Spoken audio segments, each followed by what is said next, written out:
누가복음 12장에 보면은 예수님께서 이제 어리석은 부자에 대해서 이렇게 비유를 한 내용이 있습니다. 어리석은 부자가 이제 예수님은 그 부자를 어리석다라고 이렇게 비유를 이렇게 한 거죠. 그 부자가 농사를 졌는데 너무 농사가 잘 된 거예요. 너무나 잘 돼가지고 소출이 많아서 고민이 빠진 거죠. 이렇게 소출이 많았으면은, 이렇게 부자가 됐으면, 이렇게 수확이 많았으면은 좀 내가 나눠주고 베풀고 그래야 되겠다라고 생각했으면 좋았을 텐데, 이 사람은, 이 농부는 내 창고를 더 지어야지. 창고 한 동을 더 지어서 내 곡식을 거기다 집어넣어야지 라고 해서 그렇게 넣었어요. 근데 그 다음에도 농사를 지었는데 농사가 너무 풍년이 든 거예요. 이 농부가 이 곡식을 어떡하지? 또 창고를 짓자고 그 곡식을 창고에 들여놓고 이렇게 하다 이제 그걸 보면서, 창고에 들여진 그 곡식들을 보면서 이제는 먹고 살만하다. 이제 먹고 살만해. 내가 이제 평생 이것으로 내가 먹고 살만하다. 나는 그래서 먹고 마시고 놀자 라고 이렇게 말하는 그 농부에게 하나님은 어리석은 자여 라고 말하면서, 오늘 밤 내 영혼을 데려가면 내 창고에, 내 곳간에 쌓은 것이 내게 무슨 소용이 있겠느냐 라고 이렇게 말씀하죠. 그래서 예수님은 그렇게 그 비유를 해서, 어리석은 비유에 대해서 얘기를 하고 있습니다. 어리석은 사람아, 오늘 밤에 내 영혼을 내게서 도로 찾을 것이다. 그러면은 내가 장만한 것들이 누구 것이 되겠느냐라고 이렇게 말씀을 하는 거죠. 그 비유를 이렇게 말씀을 성경에 딱 보면서 만약에 이 사람의 가치는 자기 재산이 있었죠. 창고에 쌓아놓은 그 곡식과 그 재산에 있었는데, 만약 여러분의 가치가 계산기에 두들려지는 재산과 그런 돈으로만 평가된다면 그 사람은 끝장난 거라는 거죠. 이 사람이 그렇게 평가했어요. 나는 이렇게 수확이 많고 내 창고에 이렇게 많으니까 이제는 나는 다 됐어. 나는 이제 걱정 없어. 나는 이제 먹고 마시고 놀자라고 할 때, 하나님은 오늘 밤에 내 영혼을 데려간다면 내가 장만한 것이 뭐가 문제가, 누구 것이 되겠느냐? 어리석은 사람아 라고 이렇게 말하는 거죠. 그러니까 이 사람의 가치는 자기 재산에 있었던 거죠. 자기가 가지고 있는 것에 자기가 가치가 있었던 거예요. 혹시 우리들도 그렇게 될 수가 있다는 거죠. 목사님, 저는 이 농부처럼 그렇게 창고가 그렇게 두세 동 있고 거기에 쌓아둔 곡식이 없어요 라고 말할지라도, 꼭 재산, 돈 그런 게 아니라, 그럼 내가 가지고 있는 그 가치가, 과연 그 가치가 오늘 찬양하는 것처럼 내 안에 귀한 것 예수를 알미라, 이 가치와 다른 가치라면은 역시 우리에게도 똑같이 하나님은 어리석은 자여라고 말할 수가 있다는 것이고, 우리가 그렇게 따라간다면, 나의 가치는 내가 가진 돈이야, 나의 가치는 내가 성공한 거야. 물론 성공하지 말라는 소리도 아니고, 내가 많이 가지라는 소리도, 많이 가지지 말라는 소리도 아니라는 거죠. 그러나 그 가치가 거기로만 따라간다면 그 사람은 오늘 여기 말씀처럼 끝장난 거다 라고 이렇게 말할 수가 있습니다. 그래서 오늘은 저와 여러분, 저도 그렇고 여러분도 그렇고, 오늘 마음에 진정한 가치를 제가 심어드리고 싶습니다. 진정한 가치는 바로 저와 여러분 안에 있는 말씀이라는 거죠. 하나님의 말씀입니다. 그래서 저와 여러분은 그걸 알아야 돼요. 나의 진정한 가치는, 돈도 물론 우리가 필요하고, 재산도 필요하고, 우리의 명예도, 우리의 부도, 우리의 성공도 필요하지만은 진정한 가치는 하나님의 말씀에 있다라고 우리가 그걸 알아야 된다는 거죠. 왜냐하면 우리 안에 그 말씀이 있다면 어떤 일이 일어나도, 그 말씀이 있다면 어떤 일이 일어나도, 그러니까 마태복음 7장에 그 말씀으로 집을 지은 사람은 창소가 나고 바람이 불고 풍파가 일어나도 그 집은 무너지지 않는다고 말씀하고 있습니다. 역시 마찬가지로 우리가 내 안에 하나님의 말씀이 있다면 어떤 일이 일어나도, 그 무슨 일이 일어나도 우리는 흔들리지 않고 성공할 수 있기 때문이라는 거죠.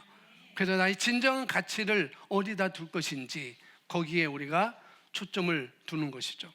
나의 꼭지점, 내가 달려가는 그 꼭지점이 어딘가, 하나님의 말씀에 내 가치를 두는 건가, 아니면은 나의 성공에, 내 자녀의 성공에 그 꼭지점을 두는 건가. 그래서 다시 말씀드리면은 말씀이, 하나님의 말씀이, 이 복음이 우리 안에 있다면은 어떤 일이 일어나도 우리는 흔들리지 않고 그 지점으로 갈 수가 있다는 거죠. 그 지점으로, 그 성공의 자리로 우리가 갈 수가 있습니다. 자, 창세기 7장 6절에 우리가 LTG 저널링 노트를 하면서 제가 이 말씀을 읽으면서 그런 생각을 했어요. 자, 7장 6절 7절 이렇게 읽어보겠습니다. 시작. 홍수가 땅에 있을 때에 노아가 100살, 노아는 아들들과 아내와 며느리들과 함께 홍수를 피하여 방주에 들어갔고. 뭐 우리가 성경 읽었으니까 내용이 어떤 내용인지 잘 알 거예요. 6장에도 그렇고 8장에도 그렇고 그 땅에 있는 사람들의 마음에 생각하는 것이 악하기 때문에 이제 하나님은 이들을 그냥 내버려 둘 수 없어. 이런 대로 이 사람들이 살아가도록 할 수 없어 라고 해서 하나님은 이제 노아에게 명령하시죠. 너는 방주를 지어라. 그래서 이 방주를 노아가 120년 동안 방주를 만들게 됩니다. 그것도 바닷가에가 아니고 산 꼭대기에다 지어요. 그래서 이제 그렇게 했고, 이제 드디어 홍수가 땅에 있을 때에 노아가 600세가 된 것이죠. 그래서 성경에 보면은 여러분 읽었지만은 모든 샘물이 다 터졌다고 그래요. 이 지구에 있는 이 모든 샘물이 다 터지고, 그 다음에 하늘의 창이 열려서 비가 내리고, 그러니까 온 땅에 물로 덮이는 그런 홍수가 일어난 것을 말하고 있습니다. 샘물이 터지고 하늘의 창이 열리자 비가 내려 온 땅을 덮었습니다. 그리고 물이 이제 불어나자 어떻게 돼요? 높은 산 위에 있었던 그 방주가 이제는 어떻게 해요? 떠오르기 시작하는 것이죠. 그리고 그 방주 안에 들어가도록 하나님께서 그들을 택했던 노아와 그 아내와 그 다음에 그 자녀들과 그 아내들, 며느리들은 다 방주 안에 들어가서 살게 됩니다. 그러나 그 방주 밖에 있던 사람들은 어떻게 돼요? 그 물로 인하여서 다 익사하게 되는 것이죠. 물이 온 지면에 물이 충만했지만, 그러나 방주는 또 올랐습니다. 노아가 탔던 그 방주는 또 올랐다는 거죠. 그러나 그 방주 밖에 있던 사람들은 다 그 물로 인하여서 익사된 것을 우리가 성경을 통해서 볼 수가 있어요. 어떤 사람에게는 그 물이 불행이지만 어떤 사람에게는 그 물이 불행이 아니라는 거죠. 노아에게는 그 물이 방주를 떠오르게 하는 그런 물이었지만, 그러나 방주 밖에 있던 사람들에게는 그 물이 그들의 생명을 빼앗길 수밖에 없는 그 물이 되었던 것이죠. 노아와 그 아내와 그 가족들은 홍수가 났지만 그들은 살았습니다.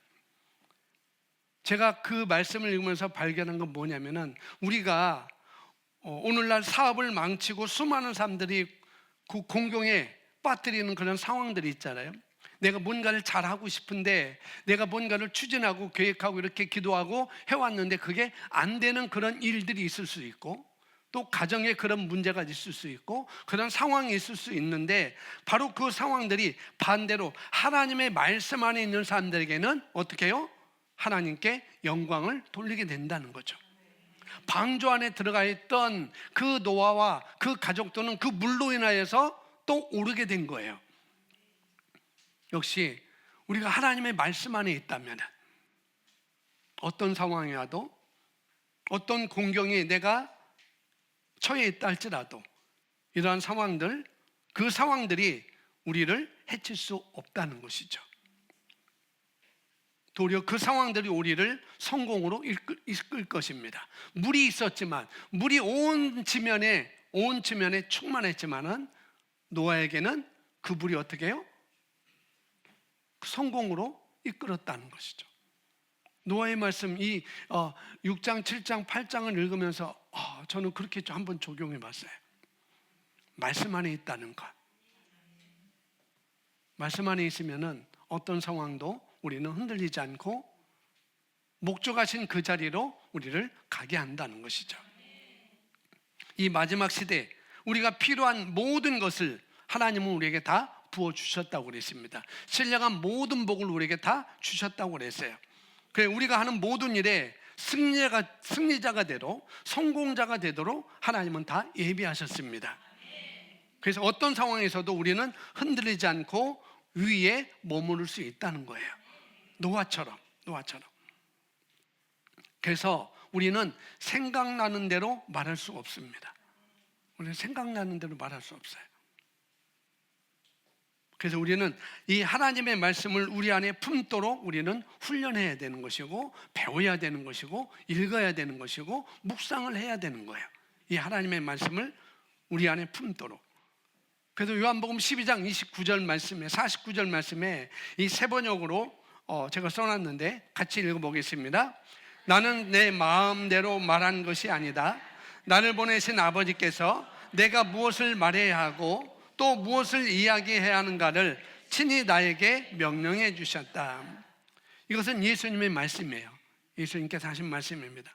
예수님께서 이 구절에서 그분의 말씀은, 그 예수님의 말씀은 곧 아버지 하나님의 명령이었다는 것을 여기서 말해주고 있습니다.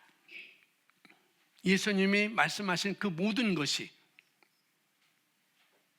3년 6개월 동안 하나님의 그 사역을 하면서 했던 그 모든 것은 그냥 한 게 아니라 어떻게 해요? 아버지로부터 온 것을 나는 말했다라고 말하고 있습니다.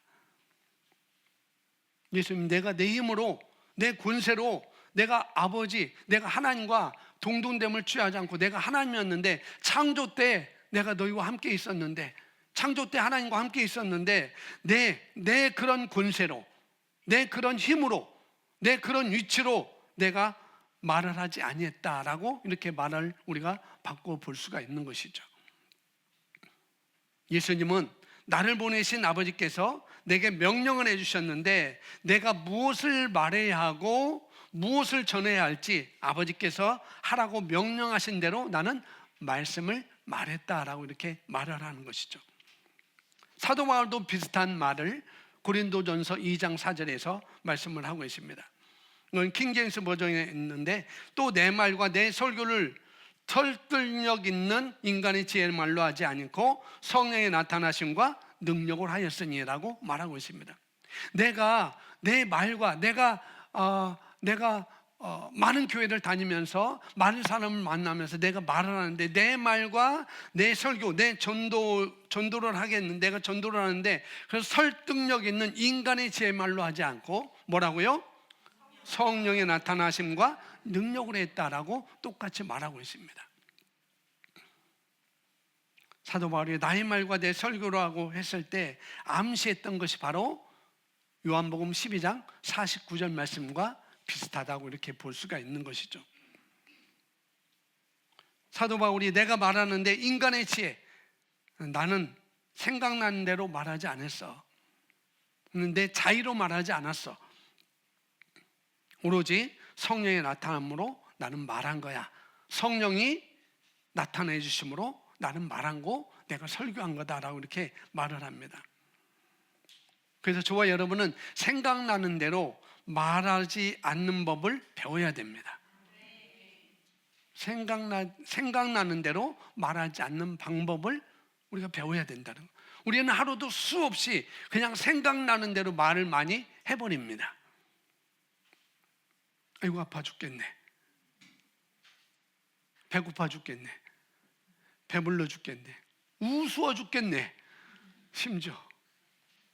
그러니까 생각나는 대로, 아니 어쩌면 그건 생각나는 대로가 아니고 그건 그냥 저절로 자동적으로 나오는 말일 수 있습니다. 그래서 우리는 생각나는 대로 말하지 않는 법을 우리가 훈련을 해야 되는 것이죠. 예수님이 그러셨어요. 우리는 예수님께서 그러하셨듯이 우리도 그분으로부터 말을 해야 됩니다. 우리는 말씀으로부터 우리는 말을 해야 된다는 거죠. 그래서 자신의 생각으로부터 말하지 말고, 내 생각으로부터 말하지 말고 그분의 말씀에 근거한 말을 하는 것을 우리는 훈련해야 되는 거예요. 그런 말씀을 또 우리는 묵상을 해야 되는 것이죠. 저도 그래요. 저도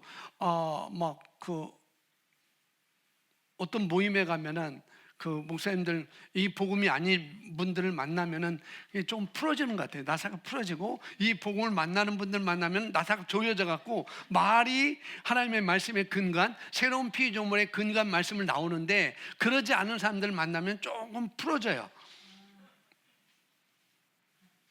그래서 내가 부족해가지고 나는 이게 안 돼라고 막 그렇게 얘기를 하는데, 그러면은 옆에 있는 제 가장 가까이 있는 분이 꼬집어요. 왜 꼬집겠어요? 말 조심하라고. 개 조심이 아니고 말 조심해라. 그렇게 하는 거죠. 제 아내도 똑같아요. 뭐 말하고 할 때 저도 이렇게 코치를 해주죠. 그러니까 우리는 하루도 수도 없이 그냥 생각나는 대로 말할 경우가 너무 많다는 거죠. 예수님은 그러지 않았어요. 내가 말하는데 내 자유로 말하지 않고, 내 스스로 말하지 않고, 내가 생각나는 대로 말하지 않고 아버지께서 명령하신 것을 나는 말할 뿐이다 라고 말한 것이죠. 우리도 그렇게 할 수 있습니다. 아멘. 그래서 예수님은 자신이 선포한 것과 그 메시지가 무엇인가에 대해서 지금 이 요한복음 12장에서 말씀을 하고 있고, 사도 바울도 고린도전서 2장 4절에서 자기가 전한 메시지가 무엇에 근거하고 있는지를 여기서 얘기를 하고 계십니다. 아버지께서 내게 무엇을 말해야 하고 무엇을 전해야 하는지 알려주셨다라고 이렇게 말을 하죠. 그래서 내가 나가서 복음을 전할 때, 내가 다른 사람들에게 말씀을 선포할 때 예수님은 그냥 말하는 것이 아니라, 나는 그냥 말하는 것이 아니라 나는 아버지로부터 말씀에 받아서 말했다라고 이렇게 말을 하고 있는 거예요. 우리의 삶은 어떻습니까? 우리의 삶, 그냥 생각나는 대로 말하는 편인가요? 아니면 아버지의 말씀을 마음에 새기도록 스스로 훈련하고 묵상하는 편인가요? 어떤 사람은 글쎄요, 저는 원래 그렇게 알려져 있는걸요, 저는 원래 그렇게 말해요 라고 말할 수 있습니다. 우리는 그렇게 말하지 않는가요? 나는 우리가 얼마나 나는 누구다라고 이렇게 우리가 고백을 해요. 나는 누구다. 우리가 이 고백집을 가지고 수없이 우리는 고백합니다. 수없이. 그러니까 어떤 분은 먹을 걸 주면서 말합니다. 맛없어. 생각도 안 하고 말하죠. 맛없는 거야. 아니, 맛없다면서 왜 줘요? 맛없으면 주지 마야지.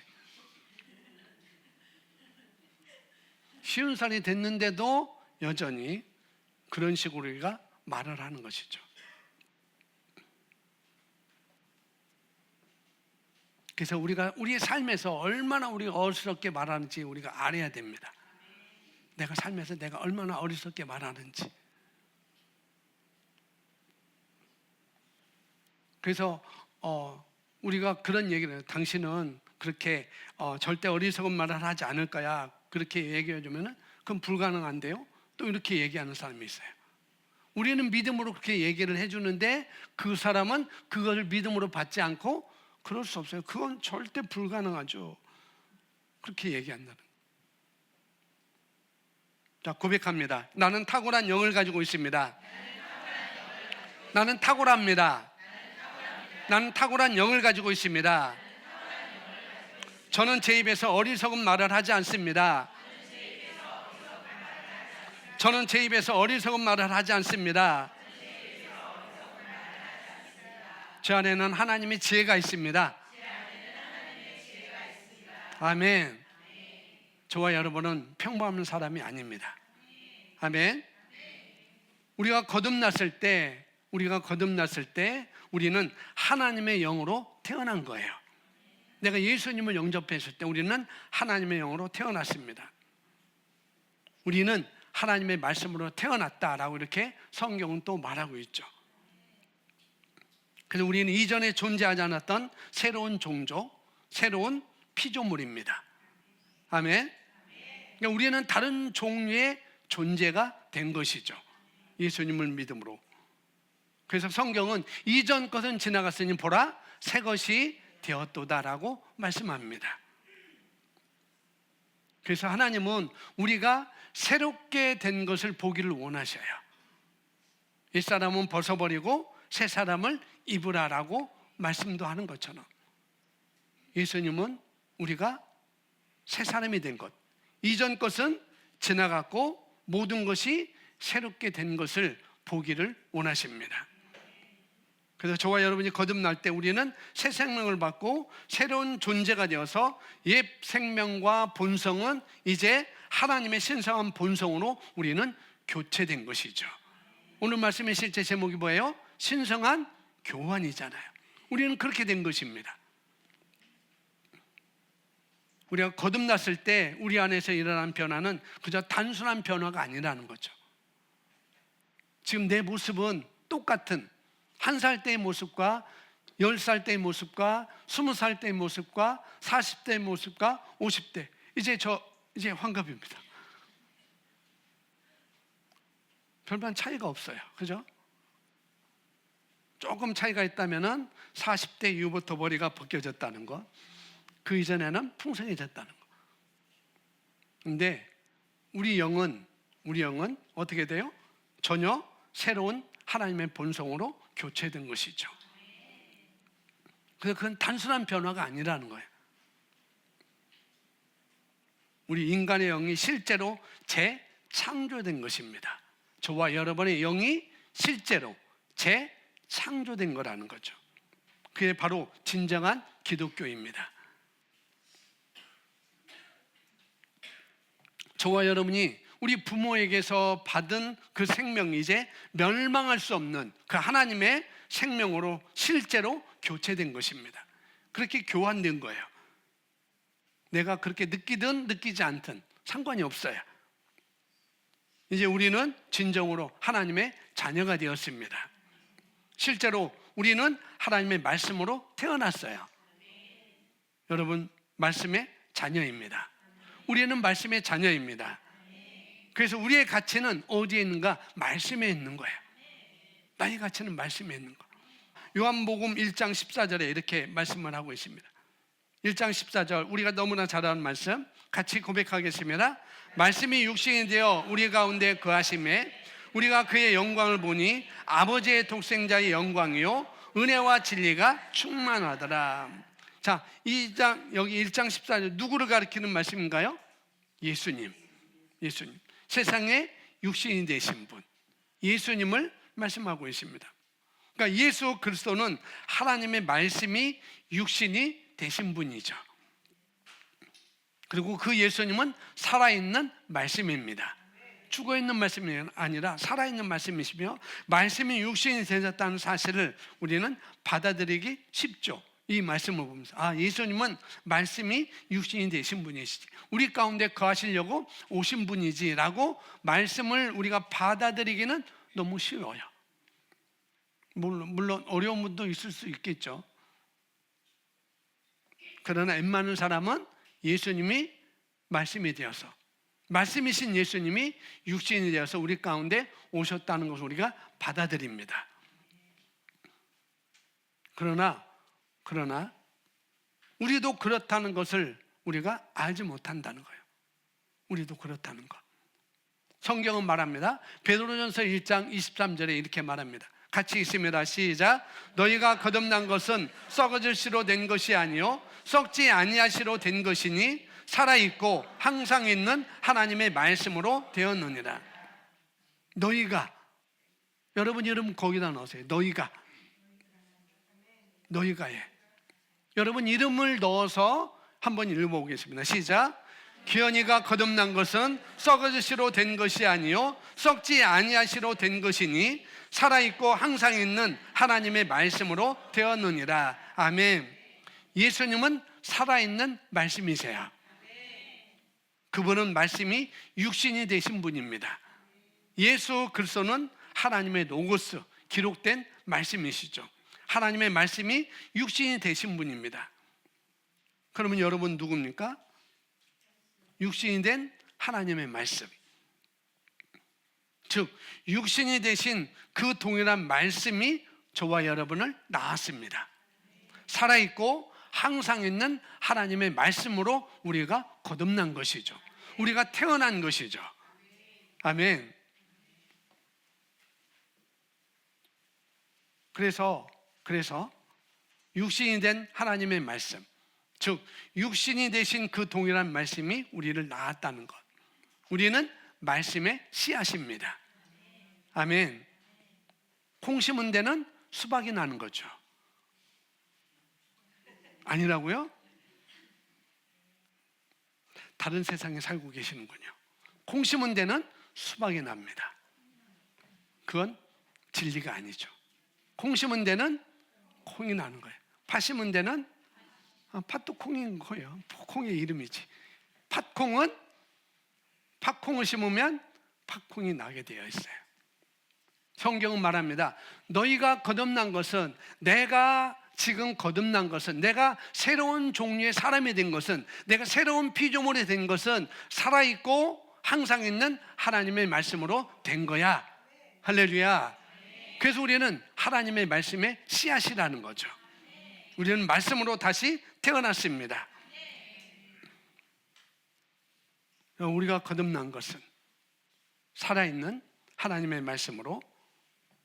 그러니 하나님께서 왜 우리가 그분의 말씀을 받아들이기를 원하시는지, 왜 하나님께서 우리가 그 하나님의 말씀을 묵상하고 읊조리고 선포하기를 원하시는지, 왜 그 하나님의 말씀이 내 것으로 삼으라고 말씀하시는지, 왜 그 말씀에 머물러 있어라라고 말씀하시는지, 왜 거울 논리를 내가 적용해라라고 말씀하는지 우리는 이해할 수 있는 것이죠. 그분은 우리가 그분의 말씀이 되고 그분의 말씀대로 살아가며 그분의 말씀의 표현이 되도록 우리에게 말씀을 주셨습니다. 그래서 저와 여러분의 진정한 가치는 하나님의 말씀에 있는 거예요. 진리는 말합니다. 우리가 아직 죄인 되었을 때, 저와 여러분이 아직 죄인 되었을 때 그리스도께서 우리를 위해서 죽으심으로 아버지 하나님의 아주 각별한 사랑을 어떻게 해요? 예수님이 표현해 주셨다고, 확증했다고 이렇게 말씀을 하고 계시죠. 예수님은 우리가 바르게 살고 있었기 때문에 우리를 위해서 죽으신 것이 아니에요. 우리가 모든 것을 자격 조건을 다 갖췄기 때문에 예수님이 우리를 위해서 죽으신 것이 아니라 우리가 아직 죄인되었을 때, 로마서 5장 8절이죠. 우리가 아직 죄인되었을 때 그렇게 하셨습니다. 그건 말로 표현할 수 없는 하나님의 사랑이죠. 그래서 저와 여러분의 가치를 여기서 말씀에서 보여주고 있는 거예요. 나의 진정한 가치는 어디에 있는가? 하나님의 말씀이라는 것. 너희가 죄인 되었을 때 내가 너희를 위해서 죽어준 거야. 너희가 죄인 되었을 때 내가 너희를 위해서 이 땅에 온 거야. 말씀이 육신 되어서 너희와 함께 있으려고 내가 온 거야. 너희 죄를 다 담당하려고 너희에게 온 거야 라고 이렇게 말씀을 하고 있습니다. 예수님이 나를 대신해서 죽은 것이 나의 가치를 규정하는 거예요. 나를 위해서 죽은 것이고. 그래서 예수님은 우리가 자신의 생명만큼 귀하다고 생각하셨어요. 여러분이, 예수님은 자신의 생명만큼 너는 귀한 존재야 라고 그렇게 생각하신 것이죠. 그래서 저와 여러분을 대신해서 죽으셨습니다. 이것은 우리가 예수님만큼이나 하나님께 귀하다는 것을 또 여기서 보여주고 있는 것이죠. 그래서 우리의 진정한 가치는 하나님의 말씀에 있다는 거예요. 그런데 그리스도임에도 불구하고 이 세상 사람들처럼 똑같이 어느 아파트 살아? 나는 푸르지아야. 어떤 아파트, 어떤 메이크 아파트, 몇 평에 살아? 어느 대학 나왔어? 어느 대학 보내려고? 우리는 너무나 이렇게 세상 사람들과 똑같은 가치를 두고 살아간다는 것이죠. 물론 그렇게 뭐 살지 말라는 건 아니에요. 푸르지아에서 살 수 있어요. 늘 푸르잖아요. 푸르지요. 해 뜰 날 우리 집도 해 떠요. 그런데 우리의 가치가 있지 않다는 거죠. 내 자녀가 어느 대에 나오고 그게 가치가 있는 게 아니에요. 우리의 가치는 하나님의 말씀에 있습니다. 아멘. 그래서 이런 것들 우리가 좀 적용을 살아야 되죠. 마귀는 우리가 알고 있듯이 우리 그리스도인들이 마귀는 예수님께 왔죠. 너희 명세, 너희 성공, 너희 권세 내가 다 보정해 줄게. 예수님은 그렇게 시험한 것처럼 오늘날 우리가 살아가는 이 세상 우리에게도 똑같이 어떤 이 세상의 어떤 명성이나 또 어떤 출세나 부쾌락이 너희 가치야라고 이 마귀 사단은 정신에 팔려 영원한 것을 잃어버리도록 우리를 그렇게 혼미하게 만든다는 거죠. 너희 가치는 거기에 있어. 내 자녀의 가치는 거기에 있어. 그래서 우리가 거기에만 집중하고 거기에 꼭지점을 찍고 거기만 향해서 달려가도록 마귀 사단은 우리를 유혹하는 존재인 것입니다. 예수님에게만 한 게 아니고 물론 마귀는 패배한 존재이지만 이 땅에 아직도 이 세상 신으로 와 있습니다. 그래서 우리를 유혹하죠. 내 가치는 거기에 두면 좋지 않겠니? 내 친구를 만날 때, 내 동창을 만날 때, 어떤 모임에 갔을 때, 어떤 이력서를 냈을 때 내 가치는 여기에 있는 거잖아. 거기만 향해서 달려가도록 이렇게 우리를 유혹하는 것이죠. 그러나 하나님의 자녀로서 우리는 겉으로 보이는 것 이상을 우리는 볼 수 있어야 됩니다. 그래서 그걸 빙산의 일각이라고. 나온 그 빙산보다도 이 바다에 잠겨져 있는 그 빙산을 우리가 볼 수 있어야 되는 것이죠.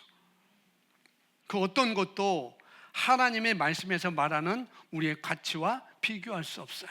이 세상 어떤 것도 그렇습니다. 성경은 우리가 세상을 사랑하면 아버지의 사랑이 우리 안에 있지 않다라고 이렇게 성경에서 요한일서에서 말하고 있습니다. 우리가 하나님을 사랑한다고 몇천 번, 몇만 번 그렇게 고백할지라도 우리가 세상이나 세상에 속한 것들의 가치를 두고 살아간다면 그 사람 안에는 뭐예요? 그 사람 안에는 하나님을 향한 사랑이 없는 것이죠. 세상을 향한 사랑이 있는 것이고. 그래서 성경은 세상과 정욕에 대해서 우리에게 경고를 해주고 있는 성경이 굉장히 많이 있어요. 그래서 세상의 영에 의해 영향을 받거나 끌려가기를 거절하십시오. 아멘. 그래서 우리는 말하죠. 말씀의 실제에서 많이 나오는 건데 기독교는 종교가 아니라는 걸 우리가 또 아셔야 돼요. 기독교는 종교가 아닙니다. 그래서 기독교에서는 유일하게 볼 수 있는 것은 이 기독교 안에서 유일하게 볼 수 있는 것은 성령께서 친히 우리 안에서 우리를 인도하신다는 거예요. 그게 기독교입니다. 그 하나님의 영이 우리를 인도하셔요. 그 하나님의 영이 우리 가운데 거하십니다.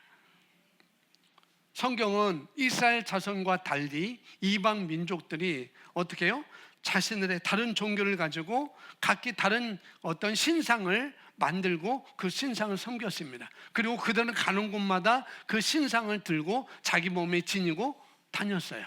이스라엘 자손과 달리.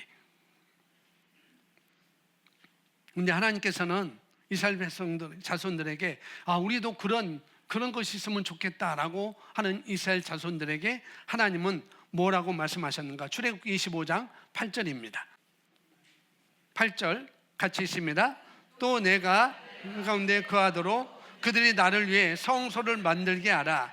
40장 33절 그리하여 모세가 그 일을 마쳤더라. 예, 하나님께서 이제 다른 이방인 보니까 이스라엘 백성들이 가나안 땅 가는데, 약속의 땅 가는데 많은 이방인들이 내가 믿는 신은 이런 신이야라고 어떤 신상을 들고 다니는 거예요.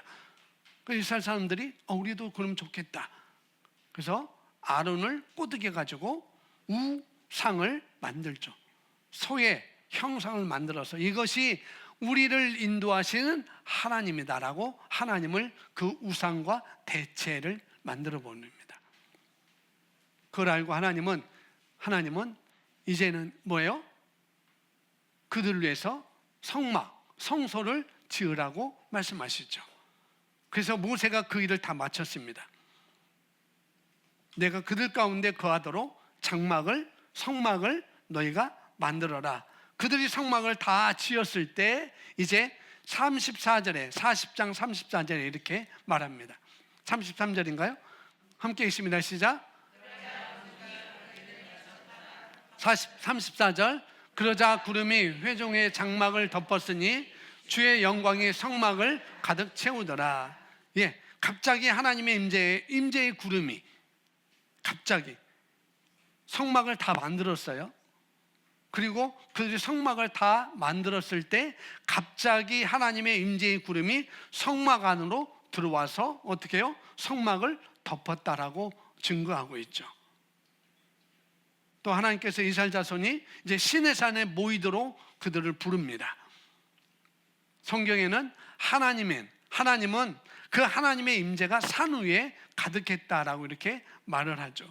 그래서 그 산 위에서 하나님의 임재가 가득했고 또 하나님께서 그 불 가운데 그들에게 말씀하셨다는 그런 내용이 출애굽기에서 계속 말하고 있습니다. 천둥이 치고 번개가 치고 또 이스라엘 자손들은 불 가운데서 하나님의 음성을 듣게 되는 것이죠. 그래서 그 음성을 듣고 그들은 매우 두려워했어요. 번개 가운데 천둥 가운데 하나님의 음성이 나자 이스라엘 백성들은 굉장히 두려워했습니다. 어떤 종교에서 그런 음성을 들을 수 있을까요?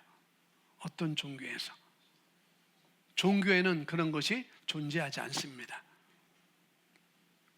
그리고 하나님께서는 말씀하셨습니다. 내 목적은 너희의 장막에 있는 것이 아니야. 내 목적은 너희 가운데 돌아다니는 것이 아니야. 내 목적은 너희 각 사람 안에 거하는 것이야 라고 말씀하는 것이죠.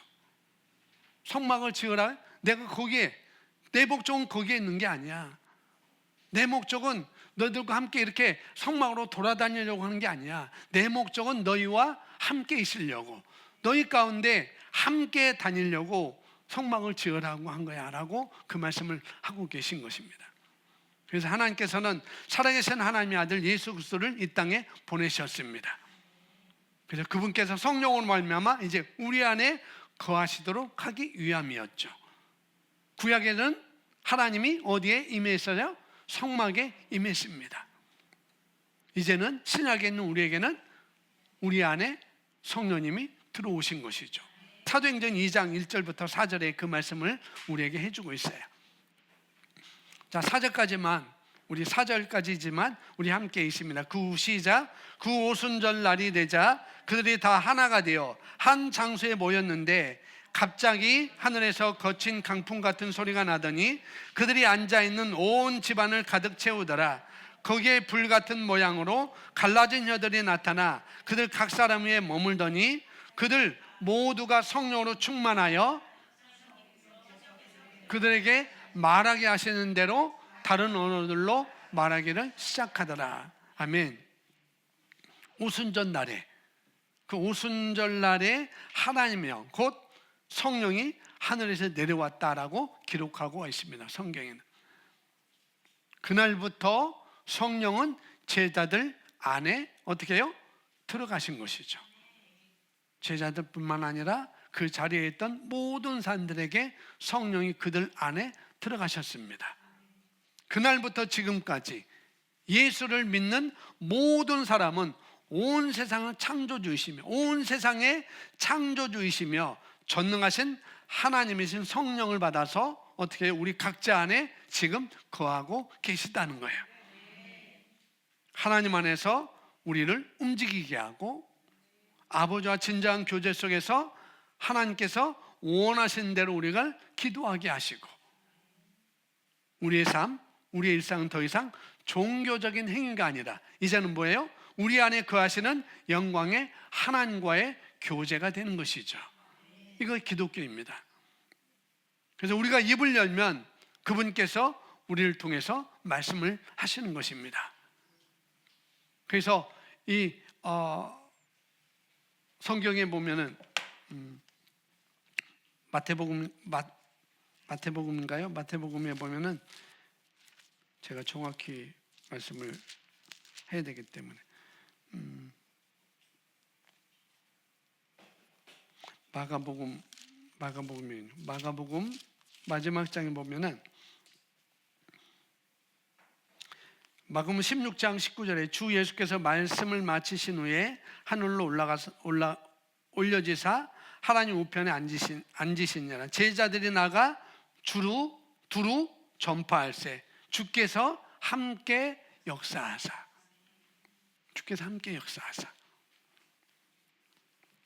우리가 입을 열면 제자들이 입을 여니까 주께서 그들과 함께 하셨던 것처럼 왜? 그들 안에 어떻게 해요?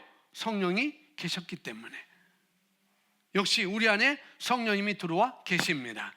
그래서 우리가 입을 열면 그분께서 우리를 통해서 말씀하신다는 거예요. 역사하신다는 것입니다. 그러니 우리가 뭐예요? 생각나는 대로 말하는 것보다 말씀에 근거해서 말하는 것이 더 나에게 유익이 되겠죠. 자, 고린도후서 6장 16절에 이렇게 말씀을 하고 있습니다. 고린도후서 6장 16절 하나님께서 이르시되 내가 그들 가운데 거하고 그들 가운데 거닐며 나는 그들의 하나님이 되고 그들은 내 백성이 되리라. 내가 그들 가운데 거하고 그들 가운데 내가 거닐며 이것이 기독교라는 거예요. 종교가 아닙니다. 내가 그들 가운데 거닐고 그들 가운데 거하고 우리 안에 거하고 내 안에 계신 분이 나와 함께 걸어가시고. 그래서 어떤 기독교인은 성경을 가지고 다니지만 직접 성경을 읽어보지 못했어요. 어떤 사람은 성경을 가지고 다니지만 읽지 않습니다. 성경이 있지만 또 읽지 않는 사람도 있습니다. 여러분 직접 읽어보세요. 정말 놀랐습니다. 노아의 방주 그걸 읽으면서 그렇지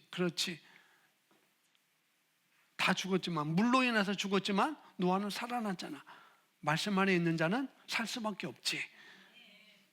이렇게 놀라운 진리를 우리가 발견할 수 있다는 것이죠. 그래서 우리는 우리의 진정한 가치는 하나님의 말씀이 있다는 것에 우리가 지금 말씀을 나누고 있는 거라는 거죠. 예수님께서 하신 말씀 가운데 매우 중요하고 아름다운 말씀이 있어요.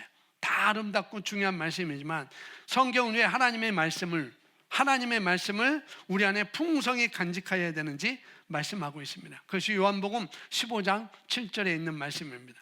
예수님이 이렇게 말씀하시죠. 같이 있습니다. 너희가 내 안에 거하고 내 말이 너희 안에 거하면 무엇이든지 원하는 대로 구하라. 그리하면 이루리라. 아멘. 만일 너희가 내 안에 거하고 내 말이 너희 안에 거하면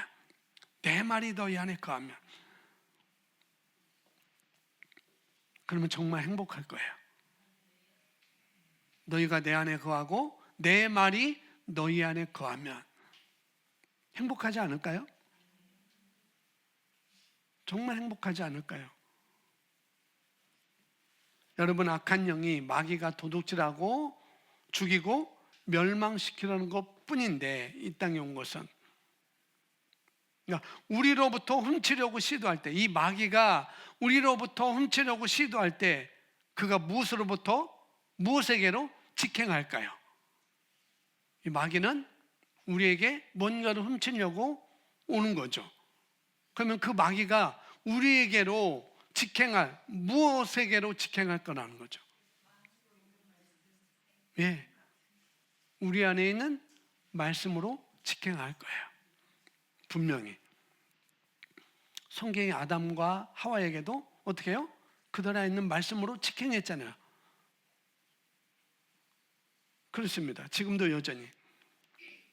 마귀가 여러분으로부터 재고 싶어하는 가장 가치 있고 가장 중요한 것은 바로 예수님의 말씀에 따르면 그것은 하나님의 말씀이라는 거죠.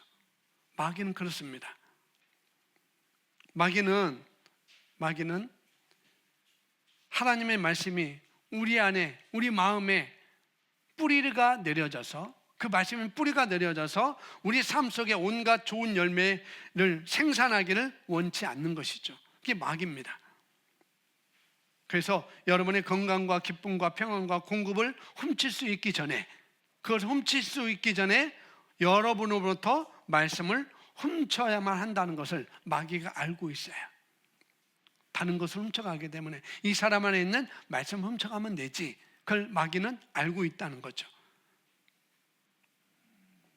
그래서 우리 삶을 인도하는 이 하나님의 말씀의 진리가 없다면, 이 말씀의 진리가 없다면 마귀는 우리로 하여금 거짓을 믿게 해서 우리에게 왕창 사기를 칠 수 있어요. 이 마귀는 하와에게 사기쳤잖아요. 네, 말씀이 있었던 예수님에게는 사기를 칠 수가 없었어요.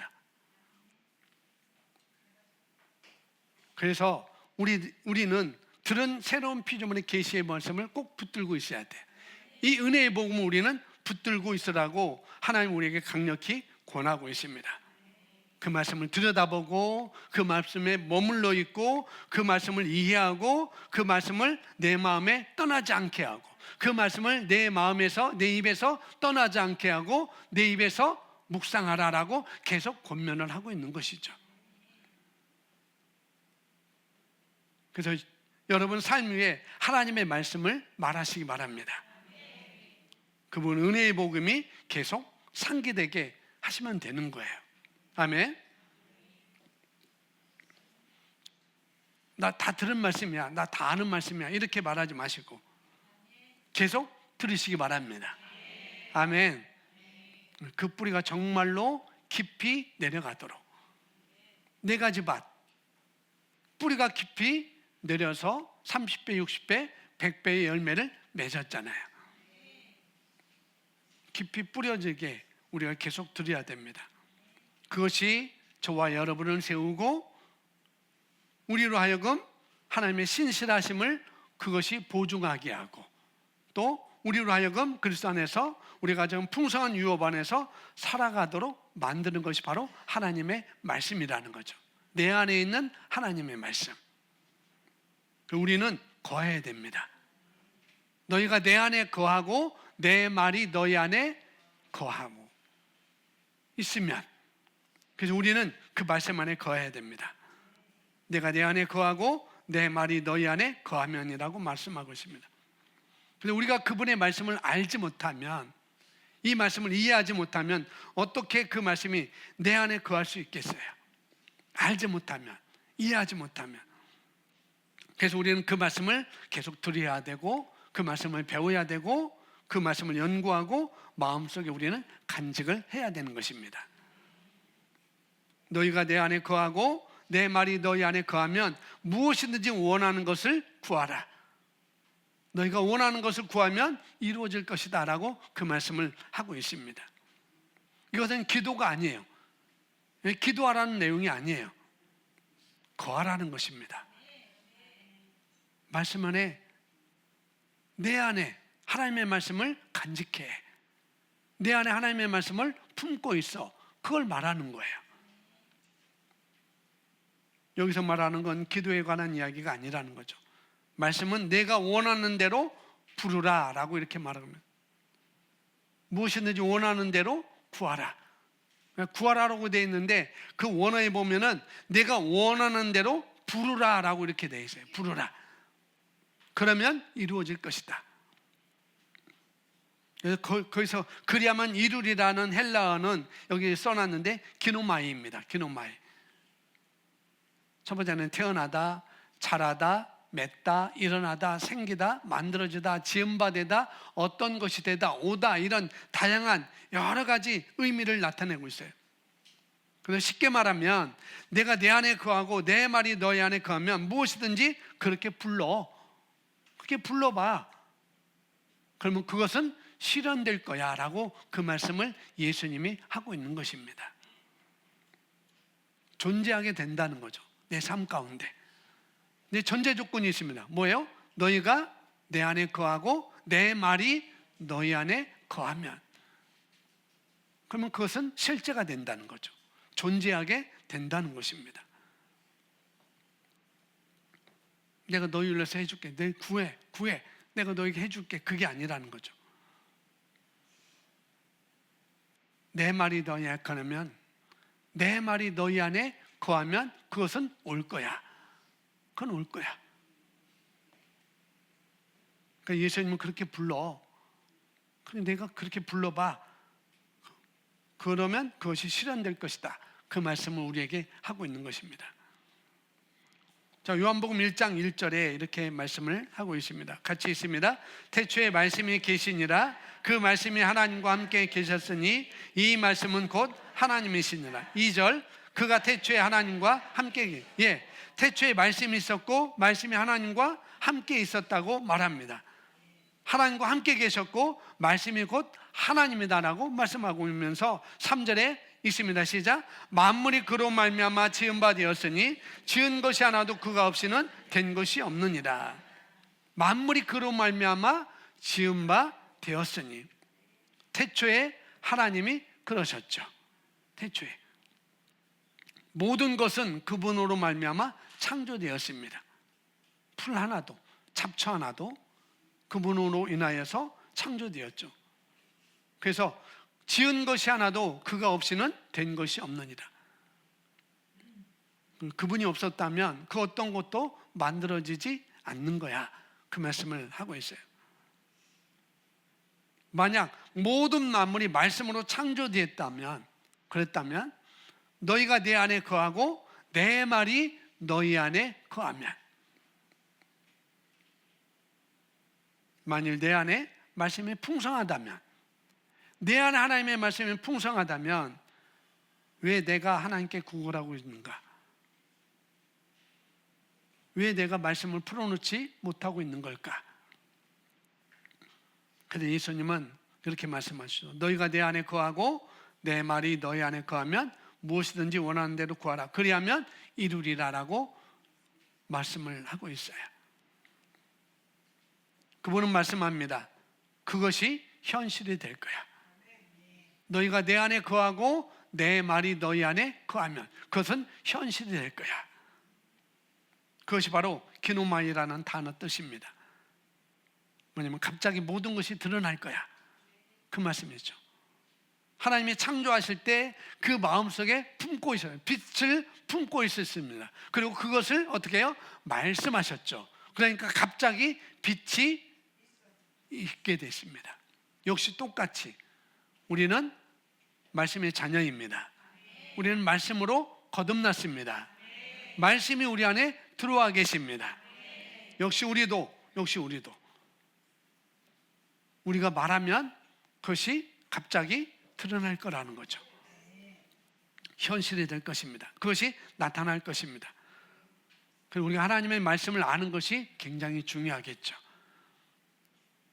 그래서 아무것도 아닌 일들이, 어떻게 보면 아무것도 아닌 일들이 어렵게 느껴지고, 결국 그러면 그 사람은 하나님의 말씀이 없으면 아무것도 아닌 일인데 어떻게 해요? 결국 그 사람은 하나님께 구걸할 거예요. 하나님 이거 해주세요. 하나님 이거 해주세요. 하나님 이거 해주세요. 이거 해주세요 라고 계속 기도하고 기도할 것입니다. 하지만 우리가 해야 할 일은 단지 우리 안에 말씀을 쌓아두는 거예요. 이 하나님의 말씀을. 그렇게 하면 영적인 믿음, 하나님의 믿음이 우리 안에 세워지는 것이죠. 그러니 말씀이 여러분 안에 있을 때 여러분은 오직 말씀만을 말할 수 있게 되는 거죠. 그래서 우리의 삶에는 일관성이 있을 것이고 우리는 소통에도 일관성이 있을 것입니다. 모든 것이 합력하여서 나에게 선이 된다는 것을 우리가 확신하게 될 거라는 거죠. 고백하겠습니다. 나의 인생에서 불리한 상황은 있을 수 없다. 절대 없다. 그건 불가능하다. 나에게 모든 것이 좋은 일이다. 아멘. 히브리서 마지막 4장 12절 말씀만 보겠습니다. 히브리서 4장 12절 우리 같이 읽습니다. 하나님의 말씀은 살아있고 활력이 있어 저의 날선 어떤 검보다도 예리하여 혼과 영과 및 관절과 골수를 찔러 쪼개기까지 하며 또 마음의 생각과 뜻을 판단하나니. 하나님의 말씀은 어떻게 있어요? 살아있고 활력이 있다라고 이렇게 기록되어 있습니다. 여기서 말씀은 로고스입니다. 네마가 아니고 로고스예요. 이 기록된 이 하나님의 말씀, 이 로고스는 살아있는 것이라고 성경은 말하고 있습니다. 하나님의 로고스는 살아있는 것입니다. 그것이 바로 하나님의 말씀인 것이죠. 하나님의 로고스는 살아있는 것입니다. 우리가 가지고 있는 그 개정 번역본에는 하나님은 살아있고 활력이 있다라고 이렇게 써져 있습니다. 우리가 읽었던 그 말씀이죠. 근데 확대 번역은 이렇게 기록되어 있습니다. 이제 제가 번역을 해보니까 하나님의 말씀하신 것은 살아있고 능력이 충만하여 무엇이 되게 하는가? 활동적이고 작동하고 에너지를 주고 효과를 발휘하게 하는 것이다 라고 이렇게 확대 번역은 이렇게 번역해 놓습니다. 이것이 하나님의 말씀이라는 거죠. 살아있고 활동적, 살아있으니까 활동적이죠. 스스로 자의적으로. 그 다음에 작동하고 에너지를 주고 효과를 발휘하는 것, 이게 바로 살아있는 하나님의 말씀이라는 것. 그래서 우리가 이 하나님의 말씀을, 이런 하나님의 말씀을 우리가 마음속에 간직하면, 우리가 삶 속에 살다가 압박이 닥쳐올 때, 또 그런 삶의 압박이 짓눌릴 때 그 사람은 무엇이 나올까요? 하나님의 말씀이 나오는 것이죠. 왜? 그 안에 하나님의 말씀을 품었으니까, 그 하나님의 말씀을 가졌으니까. 여러분을 압박하는 모든 상황은 말씀을 낳을 것입니다. 그러니 말씀을 가지시기 바랍니다. 하나님의 말씀은 창조적이에요. 아멘. 어떤 좌우의 어떤 낯선 어떤 검보다도 예리하여 혼과 영과 및 관절과 골수를 찔러 쪼개기까지 하며 또 마음의 생각과 뜻을 판단하는, 그러니까 하나님의 말씀은 창조적이라는 것이죠. 그리고 말씀하신 대로 그 말씀은 이루어지게 하십니다. 말씀하신 대로 행할 것입니다. 너희가 내 말에 거하면, 그러니까 말씀을 마음속에 간직하시기 바랍니다. 아무것도 두려워하지 마시기 바랍니다. 우리의 진정한 가치는 하나님의 말씀에 있다는 거죠. 아마 그런 기억 나실지 모르겠어요. 우리 여러분 재예매할 때 예수 선교사 하나학교 때 영상을 예전에 봤잖아요. 크리스 목사님이 이런 영상 속에서 이런 말씀을 하셨습니다. 한 가지는 분명합니다. 그러면 한 가지는 분명합니다. 뭐냐? 당신이 말씀에 사로잡히면, 당신이 하나님의 말씀에 사로잡히면 그 말씀은 역사하여 간증이 있게 할 것입니다. 하나님께서 당신에게 주고자 하는 것은 치유가 아닙니다. 하나님께서 당신에게 주고자 하는 것은 일자리가 아닙니다. 돈을 주려 하는 것이 아닙니다. 하나님께서 당신 안에, 당신의 영 안에 그분의 말씀을 주기를 원하십니다. 그 영상 서두에 막 돌아다니며 그 말씀을 하시죠. 그 말씀으로 인해 하나님께서는 말씀하신 것들을 이루어 줄 거라는 거죠. 아멘. 저와 여러분의 진정한 가치는 하나님의 말씀 안에 있습니다.